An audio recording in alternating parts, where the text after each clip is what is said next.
Hi అండి, అందరూ ఎలా ఉన్నారు? ఈరోజు నేను మీకు పచ్చి గోంగూర చాలా టేస్ట్గా సింపుల్గా ఎలా రెడీ చేసుకోవాలో చూపిస్తున్నానండి. రొయ్యలు ఇలా నీట్గా కడిగి శుభ్రం చేసుకొని ఇందులో కొంచెం సాల్ట్, కొంచెం పసుపు, కొంచెం కారం వేసుకొని ఇదంతా ఒకసారి ఇలా ఈ విధంగా బాగా కలుపుకొని పక్కన పెట్టుకొని స్టవ్ వెలిగించుకొని ప్యాన్ పెట్టుకొని అందులో కొంచెం ఆయిల్ వేసుకోవాలి. వేసుకొని కలిపిన రొయ్యలు ఉన్నాయి కదా అన్నీ ఇందులో వేసుకొని ఇలా ఫ్రై చేసుకోవాలండి. ఇలా ఈ విధంగా కలుపుకొని ఫ్రై చేసుకొని ఇప్పుడు ఇందులో కొంచెం అల్లం వెల్లుల్లి పేస్ట్ వేసుకోవాలి. వేసుకొని మరొకసారి ఇది బాగా కలుపుకోవాలి. ఇదిగోండి, రొయ్యల్లో నుంచి వాటర్ అంతా ఇంకిపోయింది కదా, రొయ్యలు ఇలా వేగిపోయాయి కదా. ఇప్పుడు స్టవ్ ఆఫ్ చేసుకొని రొయ్యలు పక్కన పెట్టుకొని గోంగూర ఉడికించుకుందామండి. స్టవ్ వెలిగించుకొని కళాయి పెట్టుకొని ఇందులో కొంచెం ఆయిల్ వేసుకొని నీట్గా కడిగిన ఒక 6 కట్టల గోంగూర వేసుకుంటున్నాను. అంటే కేజీ రొయ్యలకి సరిపడాగా గోంగూర వేసుకున్నానండి. 4 పచ్చిమిరపకాయలు, కొంచెం సాల్ట్ వేసుకొని ఇదంతా ఒకసారి బాగా కలుపుకోవాలి. ఇలా ఈ విధంగా కలుపుకొని ఒక 5 నిమిషాలు మూత పెట్టి ఉడికించుకుందామండి. 5 నిమిషాల తర్వాత మూత తీసి చూసినట్లయితే గోంగూర ఇలా ఉడికి దగ్గర పడిపోయి ఉంటుంది కదా. చూసారు కదా, మెత్తగా ఉడికిపోయింది.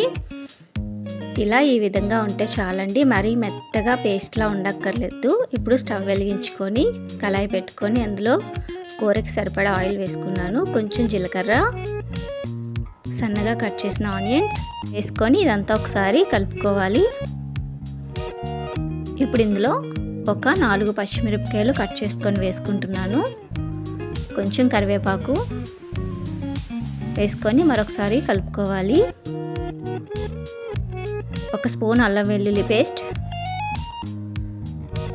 వేసుకొని ఇదంతా ఒకసారి బాగా కలుపుకొని సన్నగా కట్ చేసిన ఒక 3 టమాటాలు వేసుకుంటున్నాను. వేసుకొని ఇదంతా ఒకసారి ఇలా ఈ విధంగా కలుపుకొని ఇందులో ఇంతకుముందు ఉడికించి పెట్టిన గోంగూర మొత్తం వేసుకుంటున్నాను.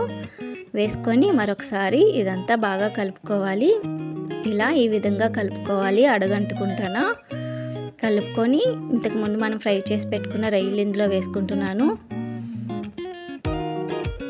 వేసుకొని ఇప్పుడు ఇదంతా ఒకసారి ఇలా ఈ విధంగా కలుపుకొని ఇప్పుడు ఇందులో కొంచెం సాల్ట్ వేసుకుంటున్నాను. ఇంతకుముందే మనం సాల్ట్ వేసుకున్నాం కదా రొయ్యల్లో గోంగూరలో. ఇప్పుడు కూరకు సరిపడా సాల్ట్ వేసుకొని ఒక 2 స్పూన్ల కారం వేసుకుంటున్నాను. కారం, సాల్ట్ ఇవన్నీ కూరకి సరిపడా వేసుకోవాలి. ఇప్పుడు కొంచెం పసుపు, కొంచెం ధనియాల పొడి, కొంచెం గరం మసాలా వేసుకొని ఇదంతా ఒకసారి బాగా కలుపుకోవాలి. ఇలా ఈ విధంగా కలుపుకొని ఇప్పుడు ఇందులో కొంచెం వాటర్ వేసుకోవాలి. వేసుకొని మరొకసారి ఇదంతా బాగా కలుపుకొని ఇప్పుడు ఒక్క 10 నిమిషాలు మూత పెట్టుకొని ఉడికించుకుందామండి.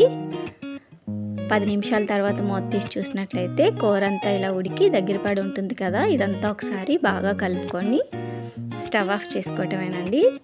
అంతే, రెడీ అయిపోయింది రొయ్యలు గోంగూర. చూసారు కదా ఎంత చక్కగా వచ్చిందో. చాలా టేస్ట్గా ఉంటుందండి, చాలా ఈజీగా రెడీ చేసుకోవచ్చు. మీరు కూడా మీ ఇంట్లో తప్పకుండా ట్రై చేయండి, చాలా టేస్ట్గా ఉంటుందండి.